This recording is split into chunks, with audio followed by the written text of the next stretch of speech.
Vale.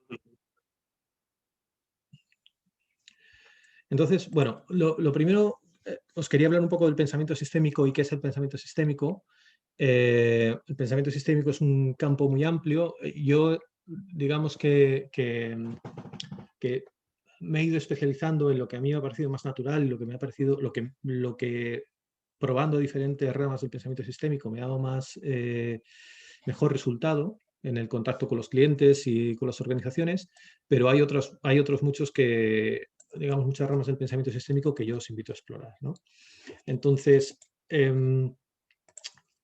para mí, la primera pregunta obligada es ¿qué es el pensamiento sistémico? ¿No?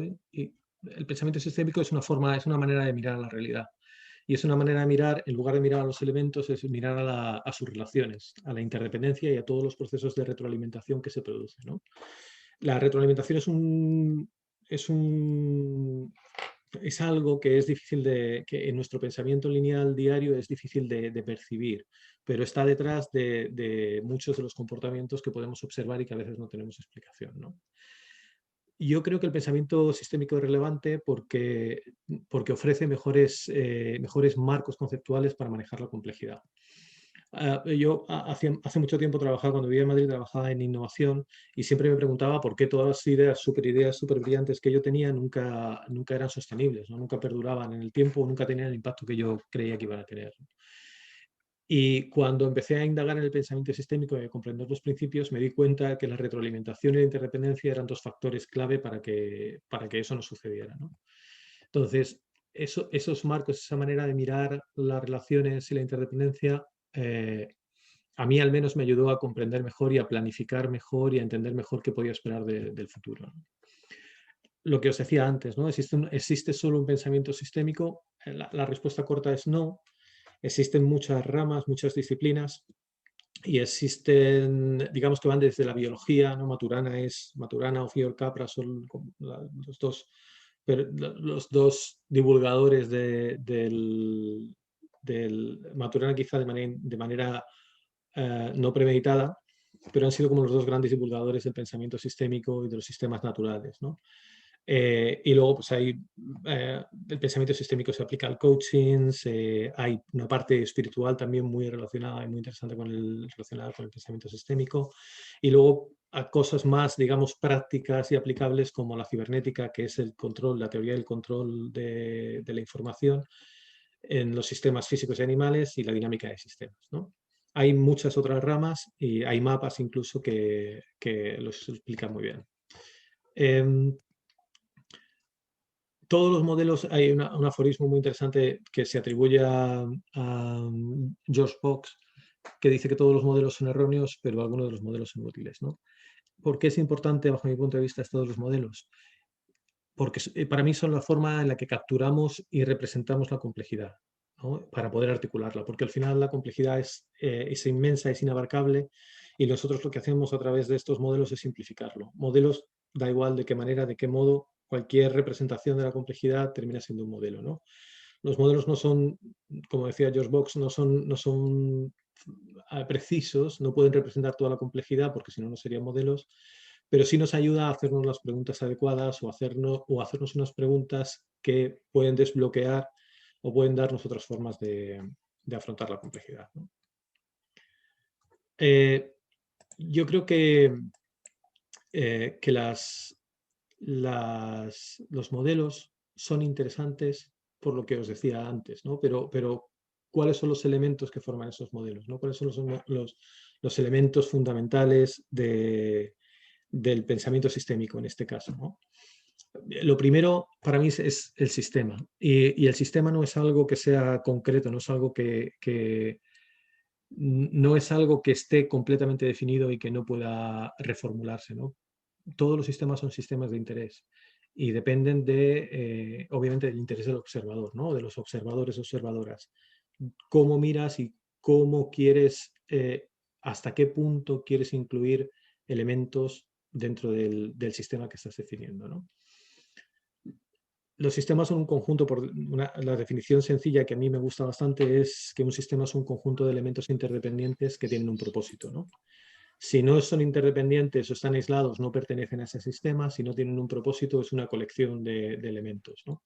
Entonces, en este caso de un sistema de interés, es un sistema subjetivo que nosotros percibimos que esos elementos están interconectados y que producen un resultado, que tienen un objetivo, podríamos definirlo como un sistema.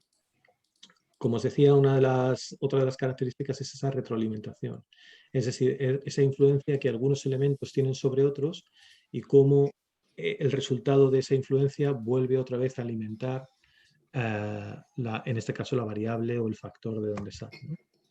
Y luego una cosa que en el pensamiento analítico no contempla demasiado bien o no es capaz de manejar demasiado bien es la multicausalidad. Es decir, el pensamiento sistémico no se basa en si yo hago esto, si tomo esta acción, producir este resultado y este resultado me llevará a otro resultado, sino de lo que se trata aquí es de las causas o cualquier elemento, ¿no? En este ejemplo sencillo, por ejemplo, este elemento de la tasa de contagio está influido por diferentes factores y están influidos al mismo tiempo, cada uno con un ritmo, cada uno con una capacidad de influencia distinta, ¿no? Y eso es lo que hace complejo, esa interdependencia y esa multicausalidad es lo que realmente define la complejidad. Y luego los sistemas no tienen un comportamiento lineal, tienen un comportamiento en muchos casos emergentes, ¿no? Todos estos elementos interactuando al mismo tiempo producen comportamientos que a priori el sistema, analizando esos elementos por separado, no sería capaz de producir, ¿no? Este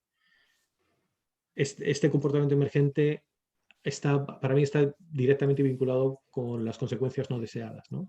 Porque las consecuencias no deseadas no dejan de ser comportamientos emergentes, lo que pasa es que no estamos buscándolos, sino que aparecen fuera de nuestro control.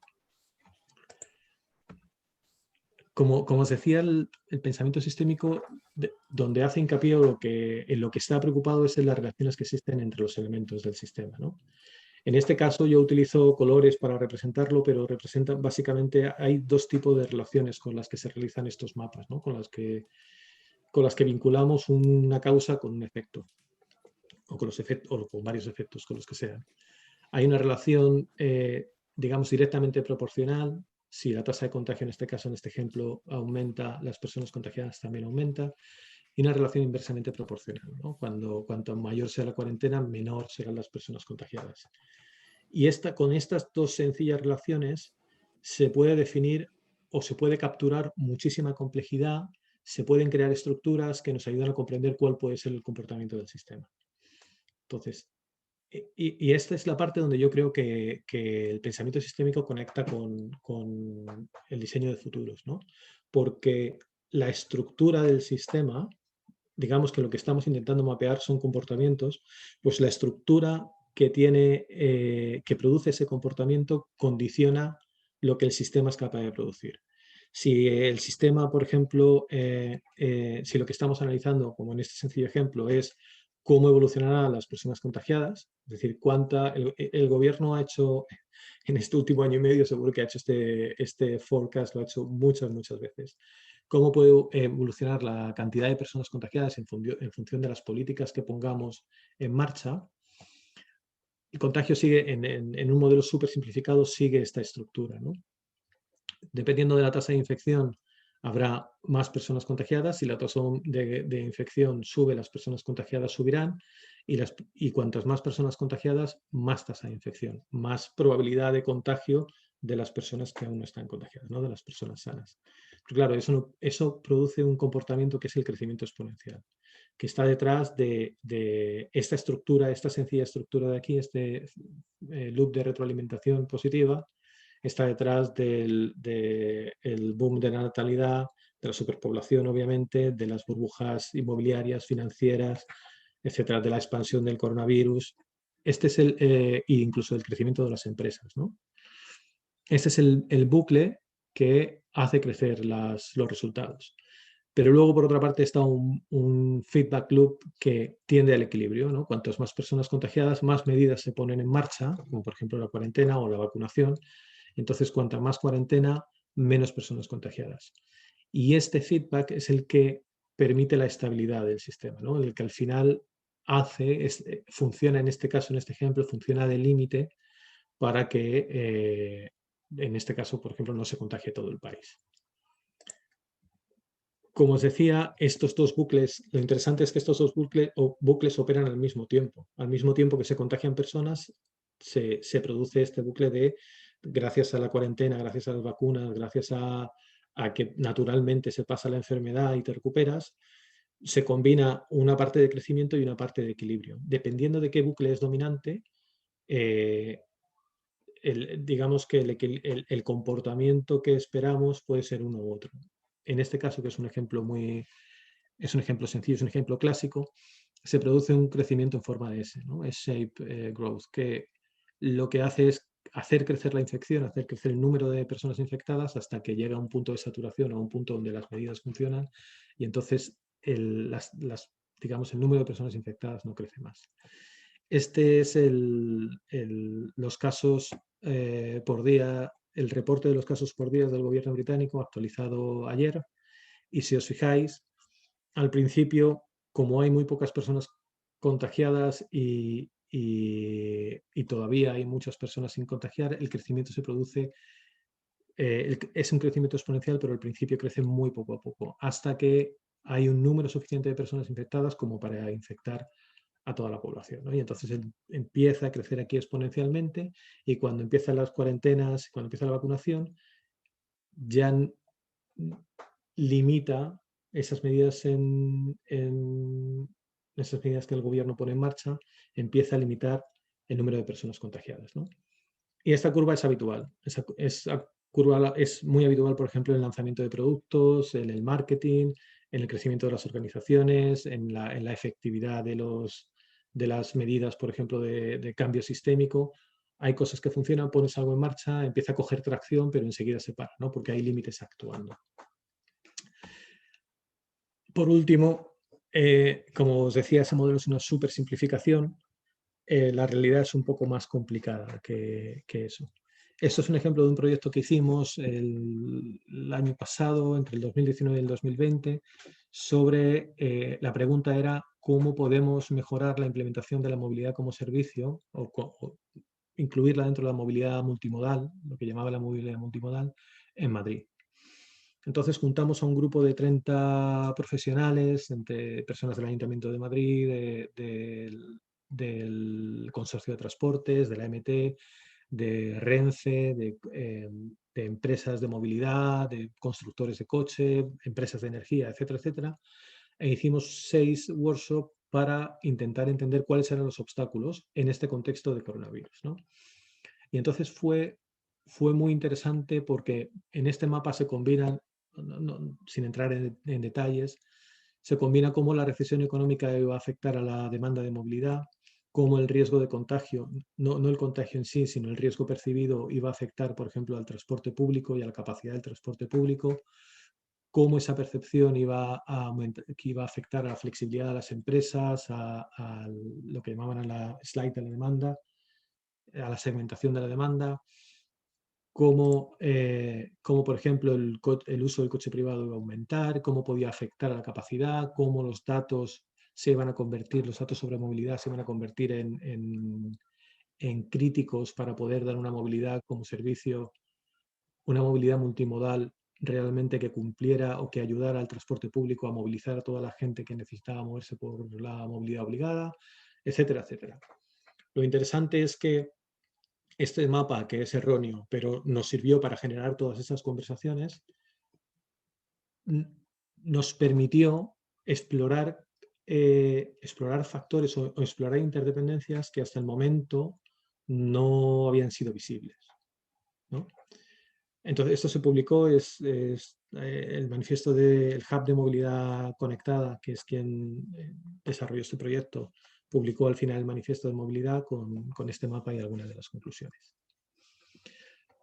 Hasta aquí, digamos, una breve explicación de esta rama que proviene para mí de la dinámica de sistemas, digamos, es la parte blanda de la dinámica de sistemas, centrada en crear diagramas causales para facilitar conversaciones y explorar la complejidad. Y os sugeriría que, o os plantearía que si tenéis alguna pregunta hasta aquí, encantado de responderla. Mientras la gente se piensa un poco qué preguntas tiene, si es que tiene alguna o ha quedado todo claro. Yo, Miguel, quería que explicases un poco, porque igual no ha quedado todo claro, que al final el pensamiento sistémico es una manera de mirar y que, pese a que se aplica muchas veces por la complejidad que tiene, ¿no?, a cosas muy grandes como la economía o el sistema sanitario, realmente la mirada sistémica se puede aplicar a cualquier ángulo, ¿no? Desde yo hace poco que leía el libro de Don Lamedos de Thinking Systems, que es, bueno, luego ya recomendarás tu bibliografía, pero claro, ella explica sistemas con una bañera, ¿no? Y una bañera también la puedes analizar desde un prisma sistémico. Si puedes ahondar un poco ahí y explicar un poco a dónde se puede aplicar el pensamiento sistémico. Yo lo aplico digamos que lo aplico a diario, ¿no? A diario en las cosas más básicas. Por ejemplo, el termostato es un ejemplo clásico de un sistema de control, ¿no? Un sistema donde hay una temperatura y, por ejemplo, hace frío y entonces tú enciendes los radiadores y cuando enciendes los radiadores la habitación se va calentando. Y se va calentando hasta el punto que tú le dices. Hay una temperatura deseada, ¿no?, que imaginaos son 20 grados, entonces cuando el sistema calienta en la habitación hasta cerca de los 20 grados y la diferencia empieza a cerrarse, los radiadores se apagan. Entonces, eso es un sistema muy importante porque fue uno de las... para mí, ese sistema de control proviene de la cibernética porque digamos, permite que los sistemas se autogestionen, sin necesidad constantemente de estar manejando, por ejemplo, en este caso, el termostato, ¿no? Y eso es una propiedad muy interesante porque casi todos los sistemas que tenemos hoy en marcha, casi toda la tecnología se basa en ese proceso de autocontrol. Un sistema que, sin ser inteligente, simplemente con unos sensores, es capaz de controlar, en este caso, la temperatura, pero el horno se desactiva si está demasiado tiempo encendido, el gas se corta solo si no está prendido, etcétera, etcétera, ¿no? Tenemos ejemplos cotidianos de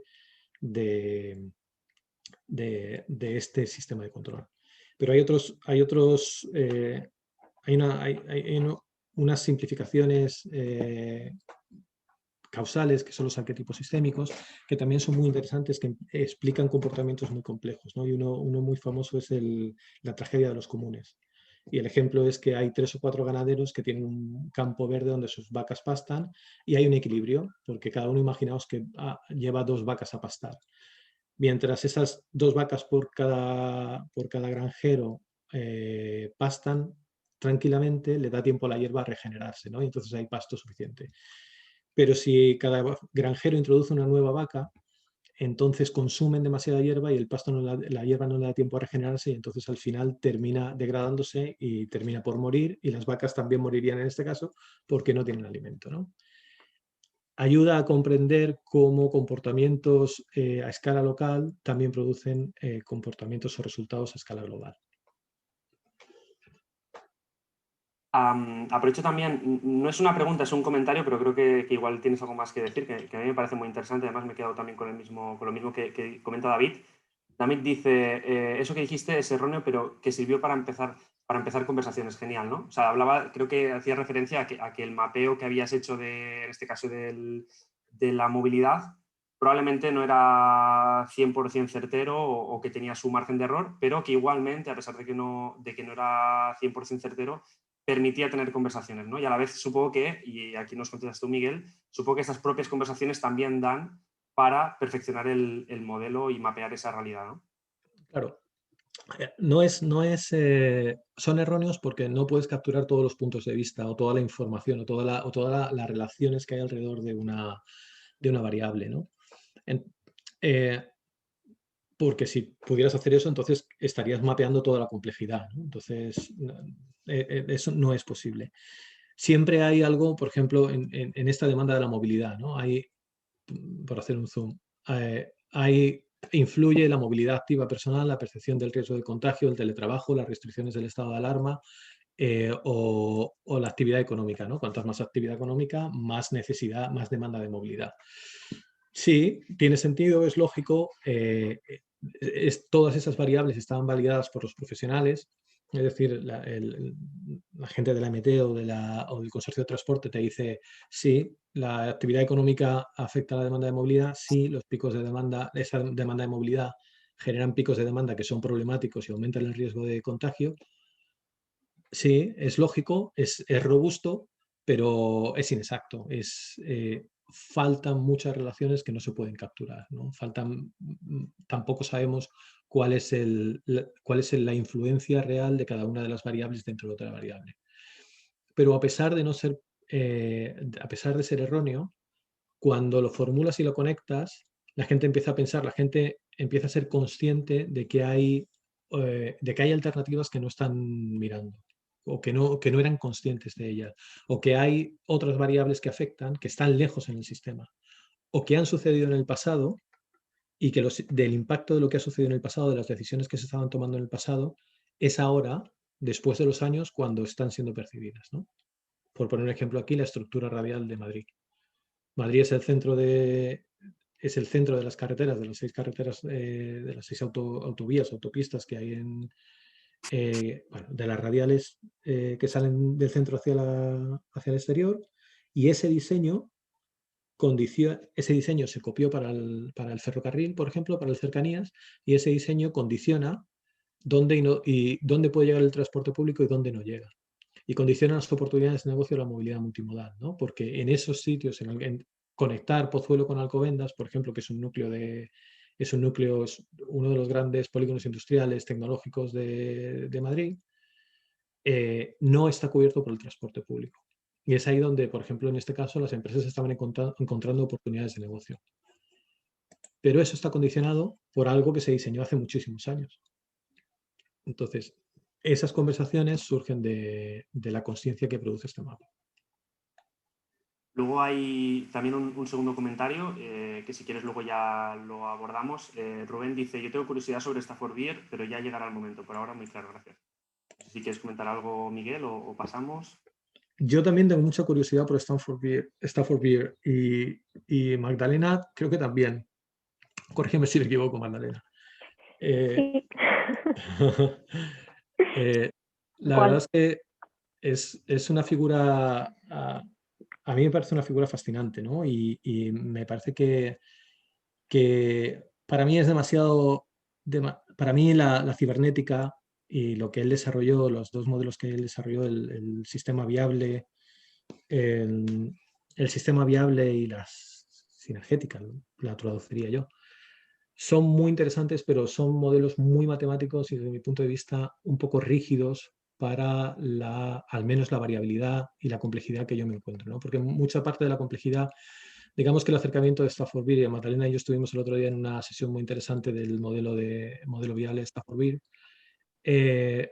es una visión estructural, ¿no? ¿Qué estructura tiene que estar en pie para que la información pueda fluir? Y que ese concepto que él tenía de los sistemas como organismo, como un cerebro que toma las decisiones y unos órganos que operan, puedan tomar esas decisiones a través de ese flujo de información. Yo creo que tiene mucho sentido y a mí me gusta ese modelo estructural, da un poco de aire a manejar la complejidad, pero cuando te metes de lleno en las organizaciones hay otras muchas capas de complejidad que no tienen que ver con la estructura y cómo fluye la información. Entonces yo le encuentro algunas limitaciones, pero le encuentro el gigantesco trabajo que hizo Stafford Beer para desarrollar esto me parece excepcional, ¿no? Genial. Vamos con la última. Sí, perdón, Magdalena. Sí. Pues si puedo solo añadir algo, no quiero robarte el protagonismo, Miguel, pero únicamente decir que bueno, este tinte tan técnico que tiene el modelo es la versión que hoy se utiliza del DSM, ¿no? Del modelo. Pero realmente los orígenes o sea, cómo Stafford Beer llegó a este modelo son claramente, bueno, digamos que Stafford Beer es un hombre del Renacimiento, ¿no? Con intereses muy humanísticos y muy sociales también, y de hecho todo esto surgió después de un experimento trabajando con el gobierno de Chile antes del golpe de Estado. O sea, tiene ahí una influencia muy sociales y muy casi de pensamiento del este, ¿no? De sabiduría del este. O sea que bueno, es muy interesante, mucho que hay mucha amiga ahí. Totalmente. Vamos, si queréis, con la última y avanzamos, que si no nos iremos muy retrasados. Tico, yo creo que tienes la mano levantada, entiendo que quieres preguntar, ya que tienes la cámara encendida, pregunta tú mismo. Sí, nada, te quería preguntar si, porque veo a la hora de mapear el sistema, como que todas las relaciones tienen un sentido de positivo o negativo, ¿no? Entonces, no sé cómo de sencillo es encontrar siempre esas relaciones. Que a veces he intentado yo hacer mapas de sistemas, pero no encuentro como una relación clara entre, bueno, esto hace crecer a lo otro, sino simplemente algo a lo mejor que no existía antes emerge, ¿no? Pues, por ejemplo, en el caso del COVID, la diferencia que hay entre las personas que pueden teletrabajar y no teletrabajar, ¿no? No sé si ahí se puede encontrar una relación positiva o negativa con el resto de elementos que pueda haber en el sistema. Sí, yo creo que es muy interesante porque no es que las relaciones sean positivas o negativas, es que es una mala traducción y siempre genera confusión. Al menos en los diagramas causales, que es como se llama esta manera de mapear, las relaciones son directamente proporcionales o inversamente proporcionales, ¿no? Si yo aumento la cantidad de tasa de infección, si la tasa de infección aumenta, ¿cuál es el efecto que tiene el contagio de las personas, ¿no? Si aumenta la tasa de infección, más personas se contagiarán. Entonces, esa relación es directa. Si uno aumenta, aumenta. Si uno disminuye, la otra disminuye también. Y la relación inversa es, por ejemplo, cuanta más cuarentena o más estricta sea la cuarentena, cuanto más grande sea la cuarentena, menos personas contagiadas. Es decir, el efecto que tiene el aumento de una causa reduce el efecto de la otra. Entonces, Sí, pero que hay siempre que definir como ese parámetro, ¿no? Por ejemplo, cuando habla de la cuarentena, es que sí, ¿qué significa que haya más cuarentena? ¿En plan que dure más tiempo, que sea más estricta claro, o un parámetro en concreto? claro, es la manera de hacer este tipo de modelos. Hay otras muchas maneras de hacer otros tipos de modelos, pero este modelo, que es un modelo causal, básicamente lo que intenta entender es qué efecto tiene una causa, ¿no? Cuando algo sucede, qué efecto tiene, no en una, sino en todas las que vaya afectando. Como tú acabas de formular, el efecto de la cuarentena, aquí está, obviamente es una simplificación, la cuarentena puede ser por lo riguroso que sea la cuarentena, por lo larga que sea la cuarentena, por lo eficaz que sea y cómo tengas al ejército en la calle para que la gente no salga, lo que sea, ¿no? Entonces, pero sí, hay que intentar, o la mejor manera que yo he encontrado de hacerlo es ser estricto a la hora de decir, lo primero, en esta causa, a qué afecta y cómo le afecta. Si yo aumento esto, esto aumenta, si lo disminuyo, aumenta. Entonces, así al final, poco a poco eres capaz de crear esta... Lo interesante es crear la estructura, definir una estructura. Perfecto, gracias. Genial, pues si os parece, hay más preguntas, pero la resolvemos al final y así dejamos que Miguel avance en la presentación y al final hacemos un recap y lo retomamos. Todo tuyo, Miguel. Vale. Pues cuando el reto que para mí esta presentación ha sido un reto porque pensando en el futuro desde el punto de vista del pensamiento sistémico o desde el punto de vista donde yo vengo del pensamiento sistémico, la manera que yo he tenido de abordar el pensamiento de futuros es intentar entender cuáles son los obstáculos para predecir el futuro, ¿no?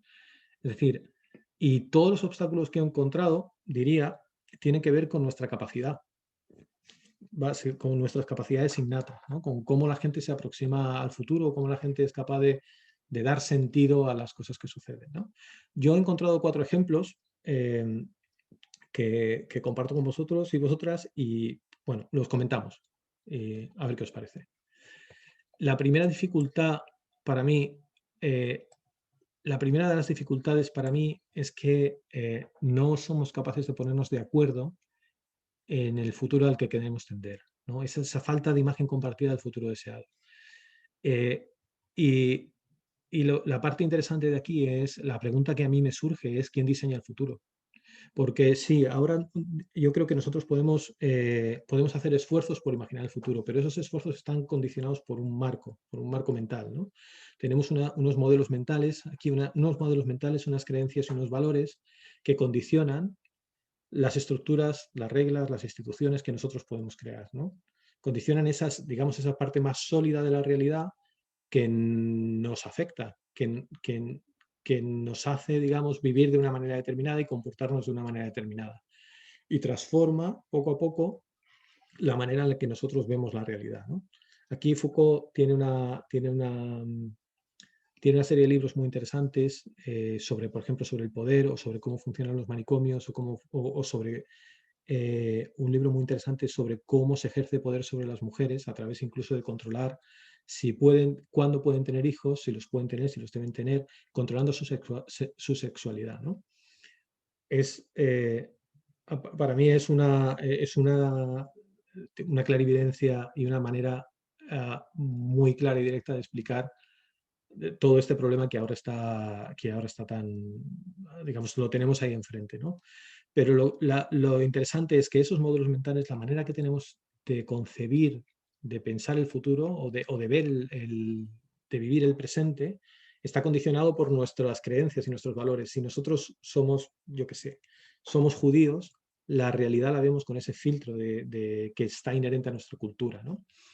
Eso es lo que nos permite ver una serie de cosas y nos limita para ver otra. Y eso es lo que nos hace crear las estructuras, las reglas, las tradiciones, las instituciones que nos van a limitar. Entonces me encontré en internet el otro día esta lista de películas que hablaban sobre el futuro. Y que hablaban sobre el futuro, y el futuro es, digamos que ya el futuro es hoy, ¿no? Estamos aquí ya estamos en el 2021, así que ya tenemos películas que nos han superado, ¿no? Pero pongo aquí algunos ejemplos porque me parecían relevantes, ¿no? Esta película de Yo soy leyenda habla de una pandemia que ha matado a un montón de la población y los otros son zombies. Y hoy estamos viviendo esa pandemia. Estamos viendo, afortunadamente la vivimos de una manera muy distinta, ¿no? Pero la manera en la que nosotros nos enfrentamos a la pandemia está condicionada tanto por las instituciones que tenemos, nuestro sistema de salud, y se ha visto tanto el sistema de salud como el ejército. Porque en el Reino Unido ha sido muy relevante cómo el ejército es percibido y cómo el ejército siempre está a flor de piel, digamos, ¿no? Porque la distribución que se hizo de las vacunas en primera instancia aquí en el Reino Unido fue muy eficaz porque lo hizo el ejército. Fue muy eficaz porque el gobierno movilizó el ejército para crear toda la estructura necesaria para desplegar las vacunas y todos estos booths de vacunación. Entonces, es una manera, en este caso, es una manera distinta de aproximarnos a ese paradigma de catastrófico, ¿no? De distopía. Otro ejemplo es la clonación humana, ¿no? Esta película creo que es El sexto día o algo así, ¿no? Aquí lo más que hemos llegado por cuestiones éticas ha sido a clonar ovejas. No porque no hemos clonado humanos que estamos intentándolo, o esa mezcla entre humanos y animales, o tejidos humanos clonados o sacados a partir de, pero son las razones éticas, nuestros valores y nuestras creencias las que nos impiden clonar humanos, ¿no? En el caso de los robots, la distopía de Terminator es los robots se van a volver contra nosotros. Es una creación humana que se volverá contra nosotros porque toma conciencia y está replicando esas creencias que nosotros tenemos de que los seres humanos somos malos por naturaleza, entre comillas, y esto es debatible, por supuesto. Pero y la toma de conciencia lleva a la dominación. Y esto lo pongo yo porque me lo invento así. Pero en este caso, por ejemplo, lo que está haciendo, la imagen que nosotros tenemos de los robots, o que Honda lleva 30 años desarrollando, es este robot amigable, blanco, como si fuera un juguete.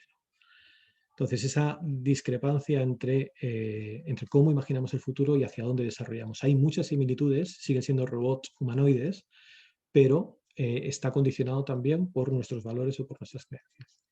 Y así ejemplos sobre la natalidad, por ejemplo, esta película es El hijo de los hombres o algo así, pero hemos creado técnicas científicas para producir embarazos, en este caso múltiples, ¿no? Porque la técnica no es precisa, pero digamos que contrarresta este problema de natalidad, ¿no? Además de políticas, etcétera, etcétera. Y un ejemplo muy curioso que me parece es el monopatín de Regreso al Futuro 2, cómo más o menos lo hemos imitado, ¿no? Obviamente con las limitaciones tecnológicas, pero cómo algunas ideas sí nos guían en desarrollar, en ir construyendo poco a poco el futuro. Pero la pregunta interesante de esto, que es un ejemplo simplemente para generar el debate de quién crea el futuro. Hay un libro muy interesante de Frederick Martel que se llama Cultura Mainstream, y lo tengo por aquí abajo en las referencias, que habla precisamente de cómo Estados Unidos, cómo la invasión más importante de los Estados Unidos ha sido la invasión cultural. Entonces, quizá todos estos ejemplos no son exactamente ejemplos de invasión cultural, pero cuando un día hablando con mis amigos definíamos qué nos hacía españoles, cuál era el pegamento que nos hacía españoles, hablábamos del equipo A, del coche fantástico, hablábamos de los Transformers, hablábamos de muchas cosas, ¿no? Pero todas esas referencias, o casi todas, eran americanas. Eran las series americanas que habían llegado a España en el momento en el que nosotros veíamos la televisión y que había marcado nuestras creencias o nuestros valores o nuestro imaginario colectivo. Entonces, cuando nos enfrentamos al futuro, si somos conscientes de que tenemos unos modelos mentales y que las estructuras que creamos refuerzan esos modelos mentales, yo al menos creo que seremos capaces de generar futuros alternativos más prometedores que los que hoy diseñamos. Entonces, este es el primer... me paráis cuando queráis, porque yo os he preparado aquí un rollo largo. Avanza, Miguel, avanza. Sí. Bueno, digamos, otro de los obstáculos para diseñar el futuro que yo veo es la mala percepción que tenemos de las relaciones que no son visibles y directas. Y aquí hay un modelo interesante que se llama el modelo Iceberg, que no sé qué, sí, está en las referencias que lo desarrolló, luego lo podéis ver. Luego os paso el link para que veáis la presentación entera. Y habla de que habitualmente solo percibimos los eventos, que es lo que está en la superficie. En este caso os pongo un ejemplo de Amazon, ¿no? Pero debajo de la superficie hay patrones de comportamiento, cosas que suceden habitualmente, que son los que producen esos eventos que vemos. Para que esos patrones de comportamiento sucedan, hay unas estructuras que tienen que permitir que los patrones emerjan. Y debajo de esas estructuras, como os decía antes, están los modelos mentales, ¿no? Esas ideas básicas que nos hacen diseñar estructuras.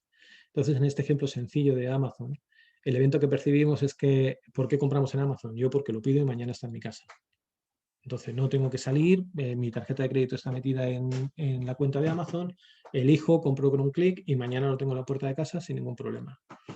Pero para que eso suceda, ese es el evento que yo veo, pero para que eso suceda hay una serie de patrones por debajo, ¿no? Y es que, por ejemplo, en este caso, para que esa distribución sea así, cualquiera tiene que poder ser repartidor. Y entonces viene a tu casa hasta tu vecino que de repente echas unas horas extras siendo repartidor de Amazon y le ves trayéndote un paquete. Y ves que cada día viene un repartidor distinto, pero lo ves con su coche lleno hasta arriba, ¿no? Entonces aquí hay una imagen de gente en un hub de Amazon cargando sus coches privados. Pero para que eso sea posible, para que esos patrones se repitan, hay unas estructuras debajo que lo posibilitan, ¿no? Entonces Amazon ha tenido que invertir en la automatización de la logística, en estos grandes almacenes robotizados que es capaz de despachar muy deprisa. Ha invertido en aplicaciones para el teléfono móvil que sean capaces de decirle a cada conductor cuál es la ruta óptima, en hubs de distribución para que los conductores hagan las recargas, pero también ha tenido que invertir en abogados para saltarse todas las leyes laborales de los países y para poder establecer este modelo de distribución y otras muchas cosas que no son tan positivas como nos venden, ¿no? Pero para que Amazon decida invertir los miles de millones que haya querido invertir en desarrollar todo esto, hay una idea fundamental para mí que está debajo de eso, y es que para el consumidor no hay valor en la espera. Y esa idea, para mí, justifica que si realmente no hay valor en la espera, que si realmente es un tiempo, es pérdida para todos, si se reduce ese tiempo, si se produce una entrega inmediata, el consumidor va a querer comprar. Porque si no hay valor en la espera, si quitas la espera, solo estás dejando el valor, ¿no? Entonces, con esta idea, que es cuestionable, como todo, es lo que hace que Amazon no solo cree estas estructuras, sino que se plantee distribuir por drones. Porque automatizar la distribución.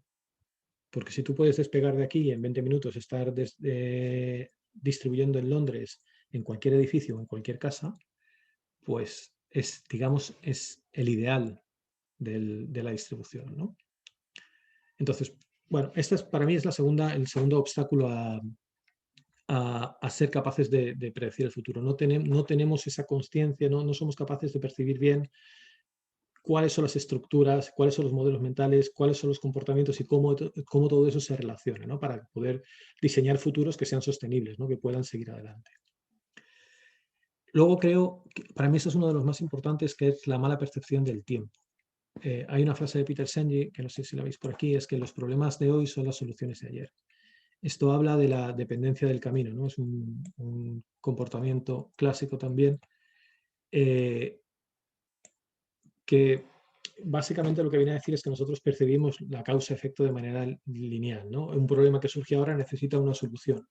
Hoy, por ejemplo, pensamos en el cambio climático desde el punto de vista de qué soluciones tenemos que poner para cortar el impacto de los combustibles fósiles, por ejemplo, ¿no?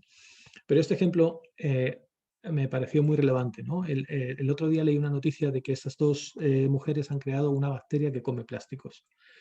Y claro, yo dije, sí, es una solución, pero me pregunté de dónde viene el plástico. Entonces fui investigando para atrás y llegué a esta línea temporal. En la segunda mitad del siglo XIX, los británicos, que ya tenían un imperio y que ya habían conquistado medio mundo y que se estaban haciendo millonarios, inventaron el billar. Decidieron que las clases altas de lo más cool en ese momento, en la segunda mitad del siglo XIX, era jugar al billar. Y entonces empezaron a practicarlo, pero las bolas de billar eran de marfil. Como los británicos tenían ya muchos tratos con sus colonias en Estados Unidos, este señor, Michael Phelan, que era el padre de los billares americanos, empezó a ver que para producir un juego de bolas de billar había que matar 2 elefantes. Eran necesarios 4 colmillos de elefantes para producir un juego de bolas de billar. Y entonces se daba cuenta de que no era sostenible, de que si quería realmente expandir su negocio en toda América, necesitaba más elefantes de lo que había disponible. Entonces, como una solución al problema ecológico que se estaba creando con el billar, porque ya la población del marfil ya empezaba a ser escaso, el precio era muy alto, los elefantes, cada vez había menos elefantes en África, empezaba a ser muy costoso, como ya era un límite al crecimiento del negocio del billar, ofreció $10.000 al que inventara una solución, un material que solucionara o que sustituyera el marfil. Y entonces John Wesley Hyatt desarrolló la primera molécula de plástico. Entonces desarrolló un celuloide, una celulosa, que fue el origen de lo que luego Bakelite desarrolló como el primer plástico industrial. Entonces se dieron cuenta de que el plástico industrial era muy versátil, era muy barato de producir y que daba respuesta al problema ecológico de matar tantos elefantes. Lo mismo estaba pasando con las tortugas y lo mismo estaba pasando con las ballenas para producir el aceite de ballena que se utilizaba en los candiles y en los fogones, ¿no? Obviamente, desde 1907 hasta 2010, solo han pasado 100 años, nos encontramos hoy con un problema gigantesco de plástico en los océanos, plástico, porque producimos plástico de un solo uso. Entonces tenemos un problema gigantesco con el plástico. Hasta que en el 2021 una de las soluciones es crear estas bacterias que comen plástico. Pero claro, ¿cuáles serán los problemas que, por ejemplo, en el 2050 nos encontraremos por estas bacterias que hoy estamos desarrollando y por otras técnicas o tecnologías que vamos a aplicar para descomponer todo el plástico que estamos produciendo? Entonces, esa conciencia de que ser consciente de que las soluciones que hoy vamos a tomar para diseñar el futuro, todas estas ideas maravillosas que tenemos para crear un futuro mejor, van a crear esas consecuencias no deseadas o van a generar un impacto mayor o un impacto que vamos a tener que resolver en el futuro porque va a ser un problema. Ser consciente de eso nos va a hacer ser un poco más prudente. Hay otra frase interesante que no he encontrado de quién era la referencia, así que la voy a parafrasear, que es que el tiempo no existe, el tiempo lo produce el ritmo del sistema. En este caso, el ritmo del sistema es que el plástico dura cientos de años, tarda cientos de años en degradarse y está producido por materiales tóxicos. Entonces, el problema ha tardado 100 años en aparecer para nosotros. Ese es el ritmo de este sistema. Entonces, si seguimos, ahora vamos a sufrir las consecuencias de todos esos 100 años produciendo plásticos, vamos a empezar a sufrirlas. Y por último, para mí la otra, el otro factor, el otro obstáculo para poder diseñar el futuro de manera efectiva es la mala percepción de la interdependencia. Es decir, cómo lo que os mostraba antes, ¿no? Cómo unos factores, cómo unos elementos afectan a otros. Aquí he creado una simulación muy sencilla, no se lee bien porque no permite hacer zoom en esta aplicación, pero básicamente he tomado el ejemplo del plástico con algunos elementos también de lo que hoy día vivimos, ¿no? Aquí en esta variable de aquí lo que he puesto es la invención del plástico, es el trigger, es el detonante de que el plástico emerja, ¿no? El Phelan creo que se llamaba, haciendo ese premio de $10.000 para quien inventara una sustancia parecida al plástico, al marfil. Entonces eso empieza a aumentar el consumo de plástico que en ese momento no existía, ¿no? El coste de producir plástico en ese momento era altísimo. Nadie producía plástico porque no había una manera industrial de producirlo, ¿no? Pero claro, este bucle, esta retroalimentación positiva que se produce entre el consumo del plástico y la reducción del coste es muy rápida. Cuanto más plástico se produce, más barato es. Luego se inventó se descubrió el petróleo y empezaron a sustituir la grasa de ballena por el petróleo y empezaron a hacer investigación. Empezaron a introducir, en lugar de hacerlos de celulosa, el plástico empezó a producirse por productos derivados del petróleo, lo cual aumentó la versatilidad del plástico. Entonces, cuanto más versátil era, más consumo, porque había más productos disponibles. Entonces, este círculo de aquí opera muy deprisa. Este de la reducción del coste, comparado con el sistema entero, obviamente porque el tiempo es relativo, opera muy deprisa, mucho más deprisa que el impacto del consumo del plástico en la polución, ¿no? Entonces, cuando este consumo del plástico empieza a contaminar, se empiezan a producir varias cosas. Por un lado, aumenta la conciencia ecológica, lo cual lleva tiempo. Pero esta conciencia ecológica aumenta la presión social, lo cual aún lleva más tiempo. Y esta presión social es la que de repente hace surgir la regulación, ¿no? Después de muchos años de enfrentarnos con el problema, ha tenido que haber una presión social suficiente para que los gobiernos empiecen a regular. Pero esta regulación toma aún mucho más tiempo para tener un impacto en la reducción del plástico. La última ley que se aprobó, o una de las últimas leyes, es no usar pajitas de plástico. Es decir, es muy positivo no usar pajitas de plástico, pero comparado con los millones de plásticos, envases y envoltorios de plástico que se producen, pues parece que es muy pequeño todavía, ¿no? Y luego, la polución también hace que los gobiernos inviertan en ciencia, inviertan en desarrollar tecnologías, o por ejemplo, como las bacterias, aquí pone bacterias que digieren plástico.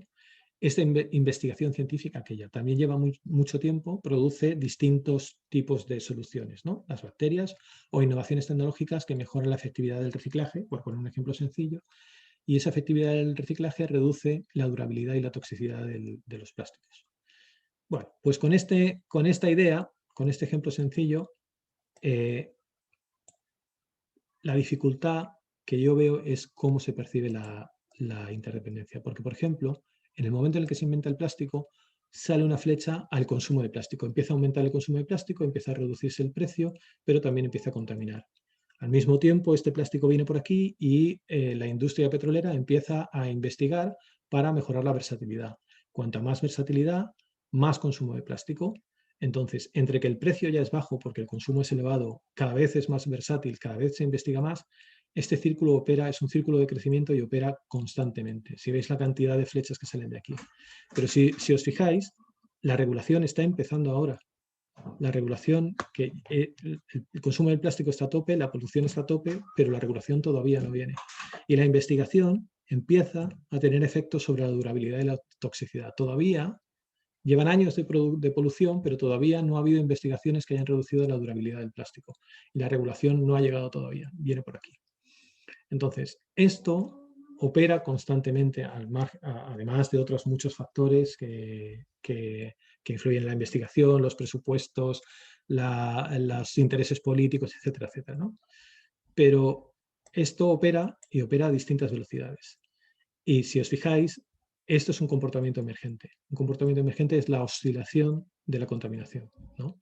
A pesar de que el consumo de plástico es estable, la polución oscila, no es siempre igual. La investigación científica depende de cómo se percibe la polución y obviamente tiene efectos tanto en los avances científicos que se produzcan como en la tecnología, como en la presión social, etcétera, etcétera. ¿Sí? Pues de momento no he encontrado más obstáculos, pero seguiré explorando.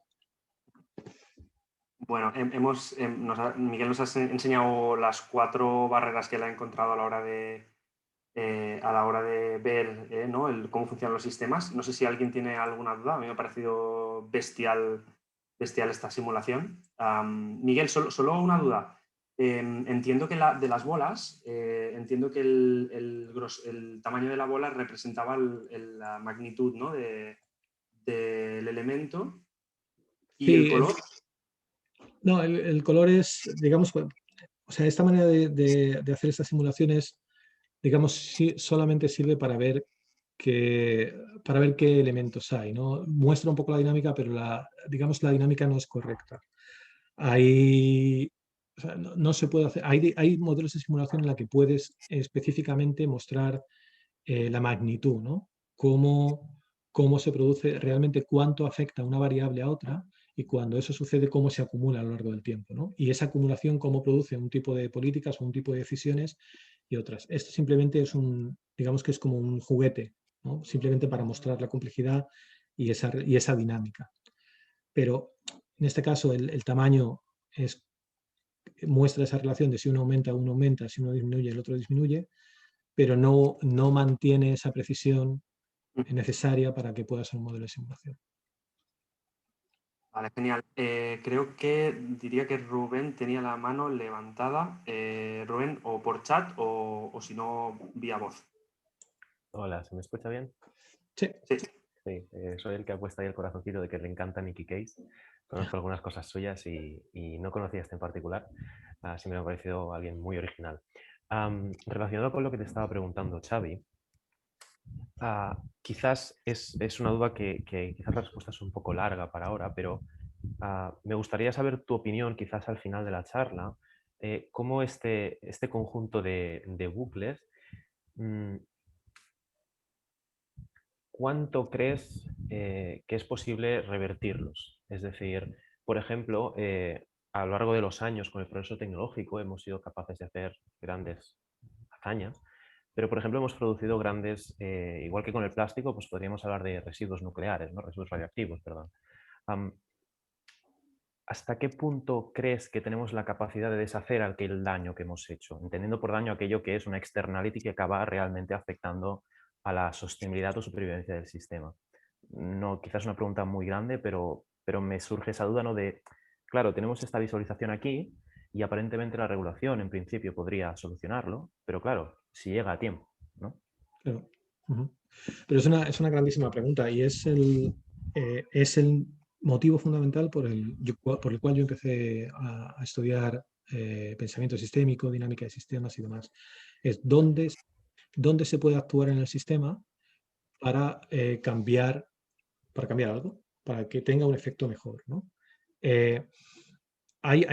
Cuando se diseñan estos, por ejemplo, desde el punto de vista práctico, cuando se diseñan estos mapas, se trata de identificar cuáles son los puntos de palanca. Esos puntos donde interviniendo con el mínimo esfuerzo consigues el máximo rendimiento. Aquí hay varios. Para mí hay varios, ¿no? Esto es una simplificación y no tiene rigor, digamos, ¿no? Pero para mí hay que romper el máximo punto de palanca es romper este círculo. Ese círculo, la relación entre el coste y el consumo, es el círculo más pernicioso porque es muy rápido y es muy estable. Entonces, si rompes eso, todo lo demás va a tardar. Digamos que el tiempo, el ritmo del sistema, en este ejemplo simplificado, podría dar tiempo a mantener la polución baja. Otra cosa es recuperar el daño que hemos hecho, ¿no? Eso es otro sistema, ¿no? Cómo reciclamos y cómo reconstruimos. Pero en este caso, si rompes el coste del plástico, el sistema se comportaría de otra manera. No sabemos de cuál, pero de otra manera seguro. Y eso es lo que hay detrás de las políticas europeas, por ejemplo, los impuestos sobre la contaminación, que tiene una vertiente distinta. Es, por un lado, si tú encareces el coste y reduces el beneficio de producir plástico, entonces se supone que las empresas son menos rentables y estás creando un desincentivo para que las empresas produzcan plástico. pero también tiene una lectura negativa, y es que las empresas que tengan margen de beneficio suficiente van a capturar todo el mercado, porque van a poder permitirse pagar por contaminar.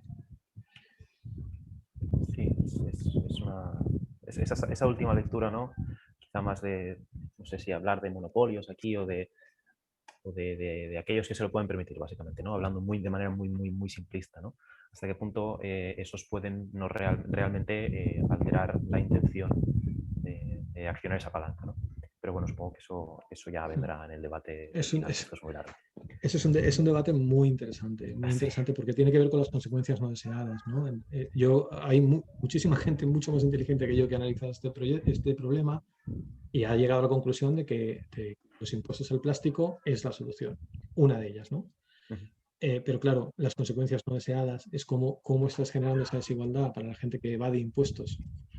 Google empieza a invertir en producir plástico y se queda con todo el mercado, ¿no? Entonces, bueno, son consecuencias no deseadas, pero es interesante porque al menos esto ofrece una herramienta para sacarlo, para esas ideas y esas cosas que no vemos, pues ponerlas encima de la mesa y poder conversar. Gracias, Miguel. Creo que por ahora ya está. Genial, pues dejamos la última tríada de preguntas para el final. Miguel nos ha contado ahora los 4 obstáculos para predecir el futuro, que creo que son muy interesantes. Luego le damos un repaso. Si te parece, Miguel, ahora son las 7:45. Hemos dicho que terminamos a las 8, igual nos podemos alargar 5 o 10 minutos, pero a ver si nos da tiempo a terminar lo que habíamos planteado para hoy. Vale, yo os cuento la manera que yo soy fan de Brace Lakoff. Eso os tengo que avisar. Este tipo era un arquitecto de profesión que se pasó al System Thinking y se pasó al System Thinking desde el punto de vista, venía del Operational Research y pasó por la dinámica de sistemas y luego la maldijo y se quedó con la parte más blanda. Porque la maldijo porque dijo que era demasiado matemática, demasiado estricta y rígida como para entender la complejidad. Y él hizo trabajos muy interesantes en el desarrollo de las naciones y tiene una teoría sobre el desarrollo que a mí me parece muy sencilla, que a mí me parece espectacular, ¿no?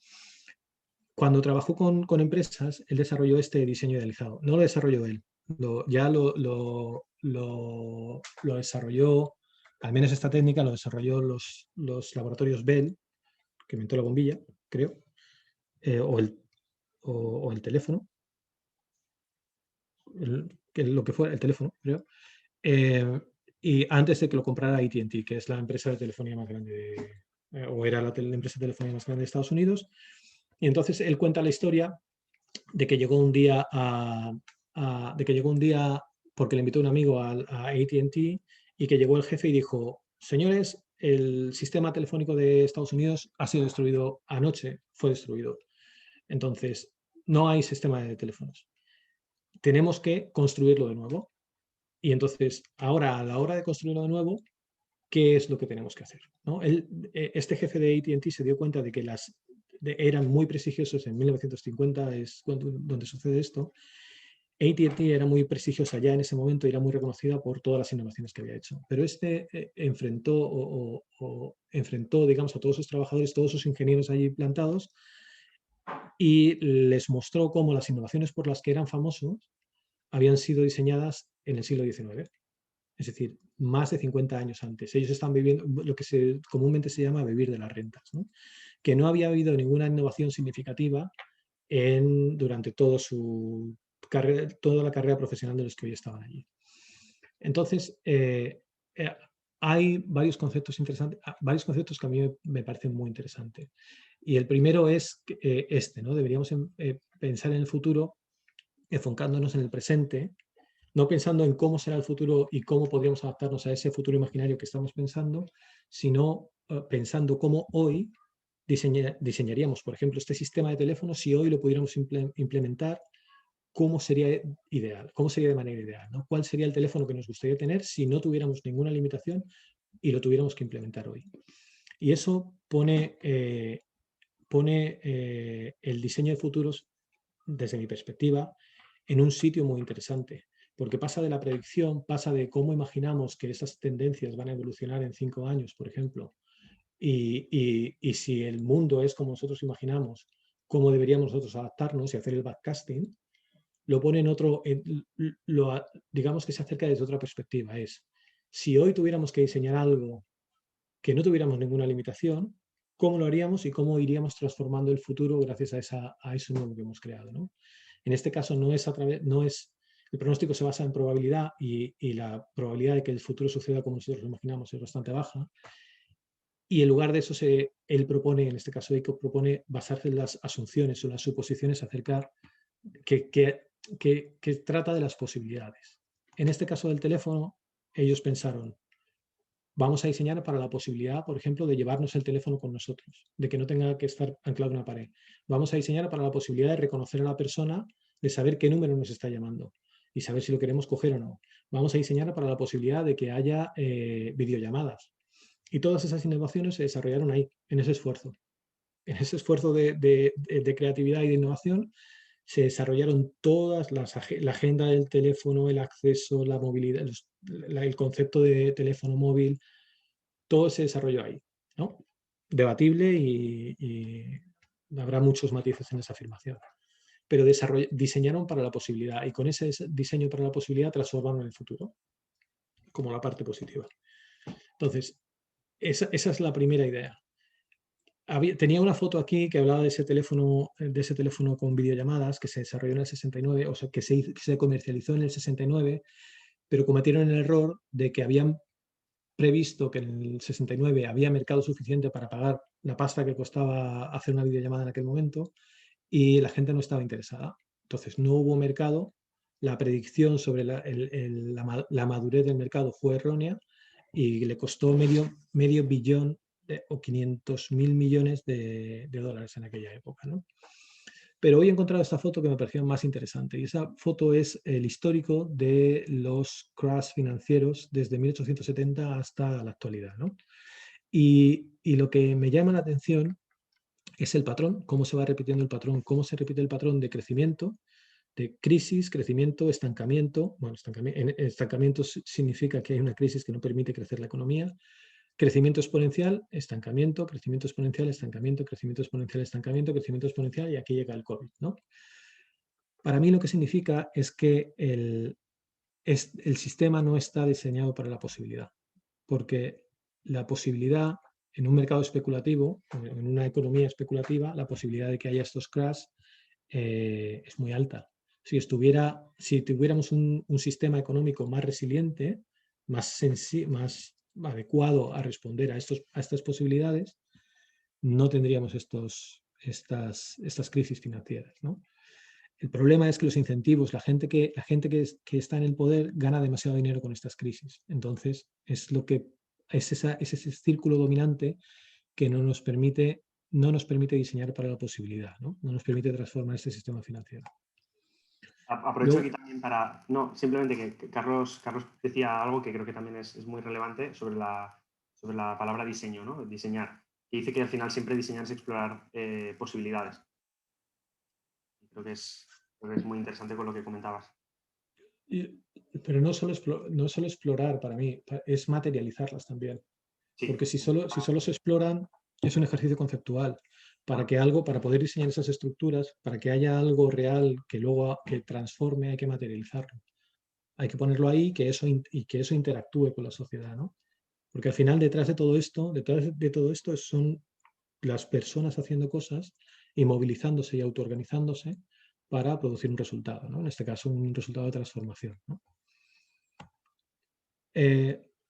Esto me llama mucho la atención y todavía no he conseguido comprenderlo. Yo soy muy ignorante y este movimiento de Elon Musk no lo comprendo, ¿no? Desde el punto de vista de diseñar sobre una visión idealizada de lo que hoy podría ser, en este caso yo entiendo que Elon Musk quiere transformar la industria del automóvil gracias a un diseño del automóvil sin ningún tipo de restricción, porque él no tiene ningún tipo de restricción, más allá que el económico, no tiene restricciones tecnológicas, no tiene de ningún tipo, sin restricciones, porque ha puesto un cohete a la luna que es capaz de bajar. O sea, sin restricciones ha diseñado esto. Insisto, está fuera de mi comprensión y seguro que tiene características maravillosas que podemos decir, no, sí, es que esto es lo mejor que se puede diseñar y esto va a cambiar el futuro. Yo tengo mis dudas. Pero quizá está diseñado para una imagen de futuro, ¿no? En el futuro los coches serán así porque lo que queremos es simplemente funcionalidad, capacidad, potencia, pero es muy interesante porque en los 80 los coches americanos eran grandísimos, los Cadillacs con una potencia tremenda, y los japoneses entraron en el mercado americano con motocicletas. Después de las motocicletas entraron con utilitarios pequeños. Y los americanos no les prestaron atención porque pensaban que el mercado americano del automóvil estaba orientado a esos coches grandes, ¿no? Y potentes. Pero en 10 años llegaron al 40% del market share, que eso se considera que eres el dueño del mercado, gracias a esos coches utilitarios pequeños que consumían poco. Entonces, los americanos tenían en la industria automovilística americana, tenía esa visión, ¿no? De que el futuro iba a seguir siendo como era hasta ese momento.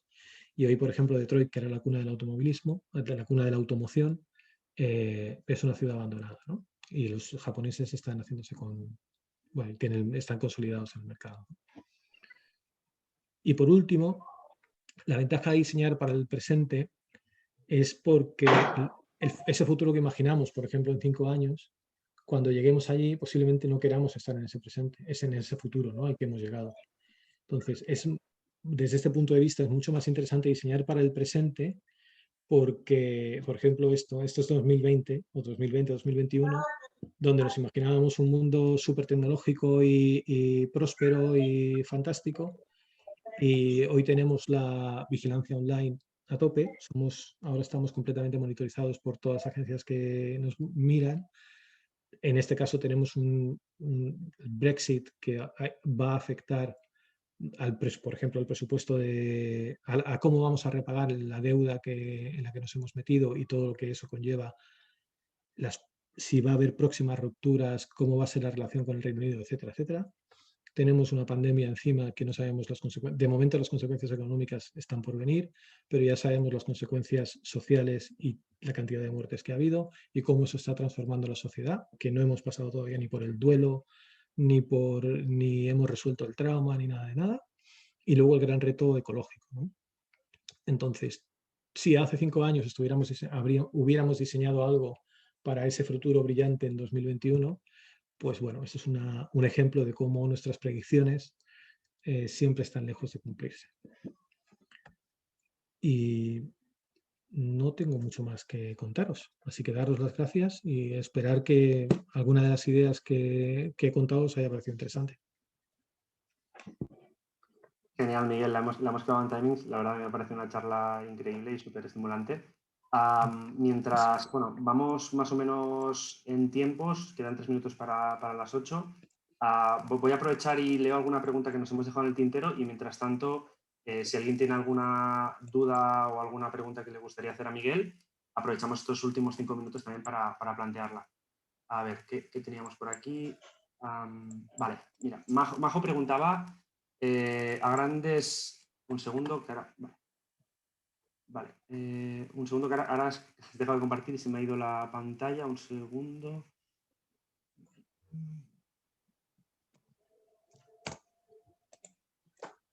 No la encuentro ahora. Mira, sí, a grandes rasgos, ¿qué objetivos generales se proponen al comenzar un mapeo sistémico y qué preguntas no deben faltar en el mapeo sistémico? ¿Por dónde empezar y qué preguntas debemos hacer sí o sí? Pues yo cuando empiezo a hacer un mapa, básicamente lo que intento explicar es un comportamiento, algo que sucede y que quiero comprender. Entonces intento entender a alguien, da igual que sea un cliente o da igual que sea yo porque estoy buscando cosas, ¿no? Pero intento comprender, está sucediendo algo y no es evidente, no es obvio la razón por la cual ese problema es recurrente, por ejemplo. Entonces yo intento ir explorando cuáles son esos elementos que influyen y hasta que los voy conectando, hasta que encuentro esa recursión, ¿no? Ese feedback. Porque cuando encuentras el feedback ya puedes empezar a comprender por qué el comportamiento es estable, cómo puede ser estable en el futuro o si ese comportamiento va a deshacerse o va a destruirse rápidamente porque solo hay un bucle de crecimiento. Para mí solo hay 2 preguntas, simplificaría, o sea, pensando en voz alta, para mí hay 2 preguntas fundamentales. Uno es ¿por qué? Y otro es ¿para qué? ¿no? ¿Para qué estás haciendo esto, ¿no? Cuando hablas con un cliente y te dice, no, es que esto estamos haciendo esto lo que hemos puesto en marcha y entonces los equipos ahora trabajan así, bueno, pero ¿esto para qué? Porque es una pregunta muy distinta al por qué. El por qué lleva una justificación que tiene una función dentro del mapeo y el para qué tiene que explicar la lógica que hay detrás de esa acción, ¿no? Y a mí me ayudan siempre en describir un comportamiento concreto, porque luego se linkea con otros, e intentar entender por qué y para qué. Magdalena había preguntado, pregunto por ti, Magdalena, que lo has dejado escrito. Me interesaría saber cómo ha sido tu experiencia en cuanto al nivel de resistencia con el que las organizaciones con las que has colaborado has recibido el trabajar con pensamiento sistémico, puesto que no es algo en lo que se nos haya necesariamente educado, ¿no? Al final, yo entiendo que se refiere a que es incluso el término a veces para las empresas no lo han oído nunca o es totalmente nuevo. Entonces, ¿cuál es la resistencia que al trabajar con organizaciones con esta mirada? Pues para mí ha sido como si yo fuera un inglés nativo, como si yo fuera realmente británico y fuera a trabajar en inglés, en perfecto inglés, a España. Entonces te encuentras, hay una gama de reacciones. La mayor parte de las reacciones son, lo siento, pero es que no entiendo nada de lo que me estás diciendo. Y entonces sí, seguro que tienen mucho valor porque lo explicas, parece que lo explicas muy bien y parece que sabes de lo que estás hablando, parece que controlas el inglés, pero lo siento, pero yo no entiendo nada de lo que estás diciendo. Eso es lo más común. Luego hay gente bueno, que sabe hablar más inglés y entonces es capaz de entender una parte de lo que explicas, ¿no? Una parte de tu discurso. Y entonces se muestran interesados porque empiezan a entender un poco el valor, ven que hay potencial. Y luego hay gente que habla inglés perfectamente y entonces cuestiona el valor de lo que estás poniendo en la mesa. No dicen, sí, bueno, no hay dificultades de comunicación, básicamente. Entienden perfectamente lo que estás diciendo, pero empiezan las preguntas interesantes. Y es cómo me va a hacer eso a mí cumplir mi cuenta de resultados el próximo trimestre, ¿no? Por ejemplo, o cómo va a mejorar esto todos los problemas históricos que tengo con los equipos a través de a través de estos workshops que quieres hacer conmigo, ¿no? Empiezan las preguntas de verdad, ¿no? Pero es la mejor metáfora que se me ocurre. Eloy nos pregunta, ¿nos puedes dar algún ejemplo concreto de los problemas que se puede solucionar con el pensamiento sistémico en las organizaciones de hoy? ¿Algún ejemplo tangible? Y luego repregunta también, ¿por qué no se está pensando de esta forma? Por empezar por la segunda, porque requiere entrenamiento, porque no es intuitivo. Es intuitivo cuando somos pequeños, cuando no estamos institucionalizados, porque para mí la escuela no es educación, es institucionalización, van más cosas además del conocimiento, pero cuando empezamos a institucionalizarnos, perdemos la capacidad de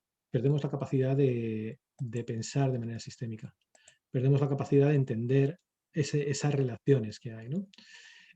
Y es difícil, la barrera de entrada es un poco alta, en el sentido de hay una lógica, hay unos principios, entonces hay que manejar ciertos conceptos para luego ya abrir todo el campo, ¿no?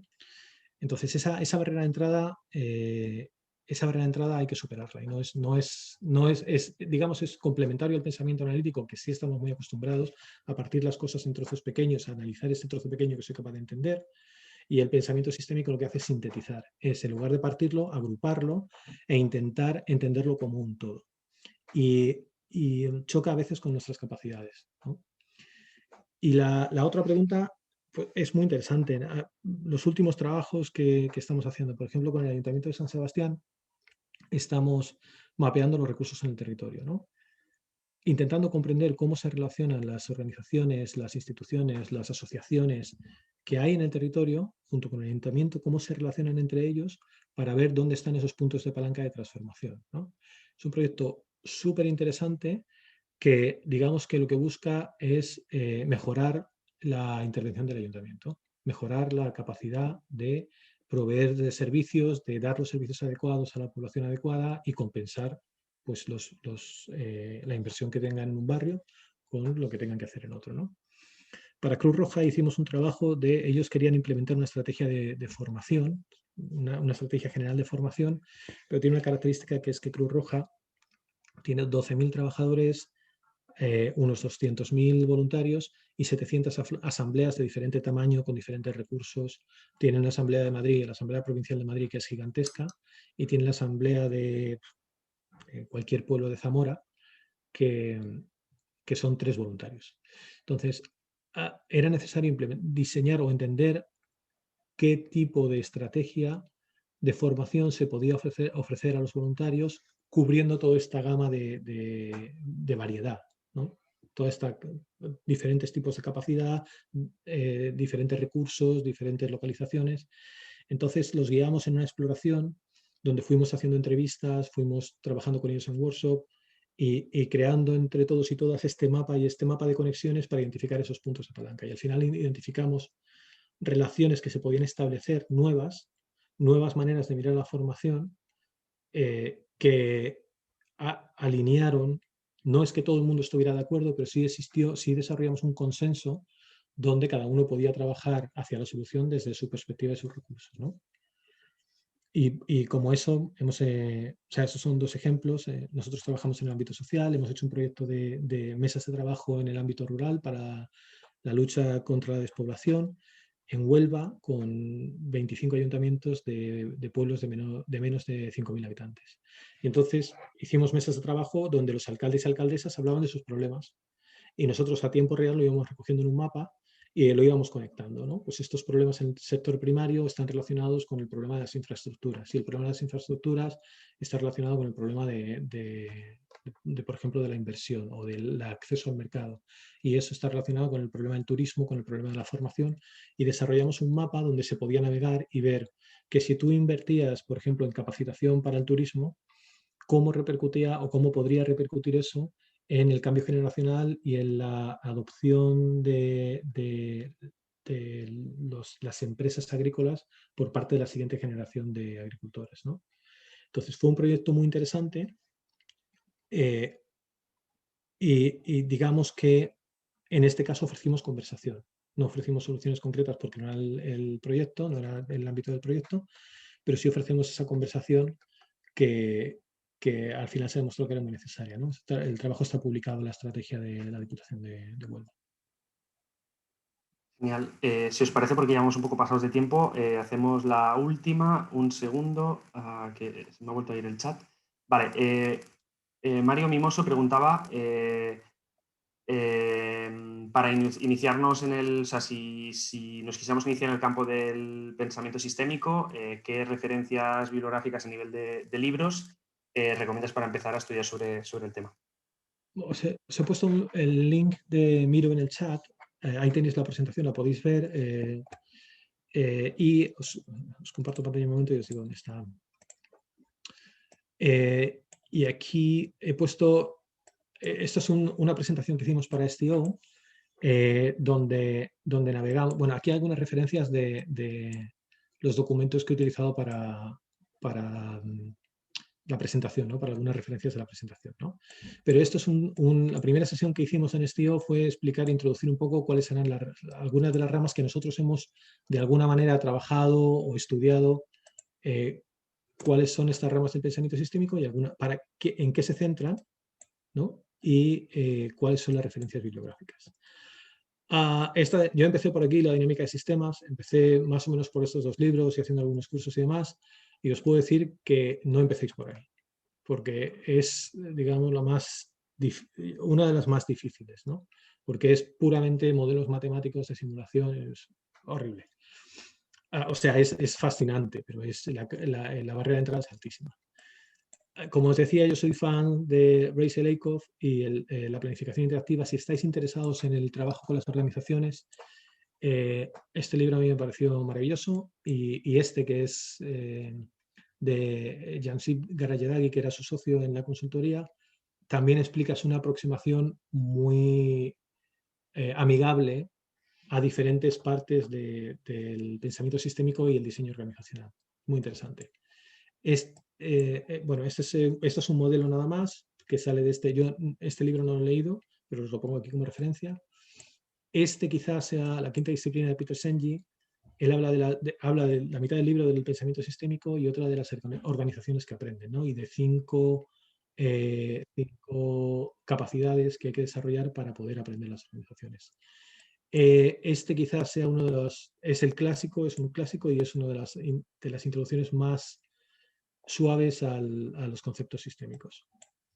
La metodología de los sistemas blandos de Peter Checkland, lo llaman Soft System Methodology porque habla de cómo recoger a través de imágenes los modelos conceptuales que tienen los participantes. También es una propuesta muy interesante. Este habla de la variabilidad. Esto es la aplicación del modelo de Toyota y de Deming, del modelo matemático de la variabilidad. De esto hablábamos antes, Xavi. A cómo se aplica eso en el sector público. Es un libro muy interesante, pero requiere algunos conocimientos de estadística. No demasiados, pero bueno, es una aproximación también muy matemática. Miguel, era para empezar, ¿eh? Para empezar el pensamiento sistémico. Pues eso, ahí tenéis. Yo recomiendo la quinta disciplina. La quinta disciplina es una buena introducción, porque habla de la retroalimentación, habla de estos conceptos fundamentales y yo creo que lo hace de una manera muy clara y amigable. Genial, pues lo dejamos aquí y yo creo que ha sido súper interesante, una charla densa, pero yo creo que muy, muy estimulante. Y nada, os animo que cualquier duda que tengáis o nos la tramitáis vía Speculative Futures Barcelona o bien Miguel creo que ha dejado también su dirección y al final está a golpe de clic y le podéis preguntar a él directamente. Ha sido un placer, espero que hayáis disfrutado mucho, al menos yo lo he hecho. Y nada, que paséis un buen verano y nos vemos pronto. Un saludo. Gracias a todos y a todas.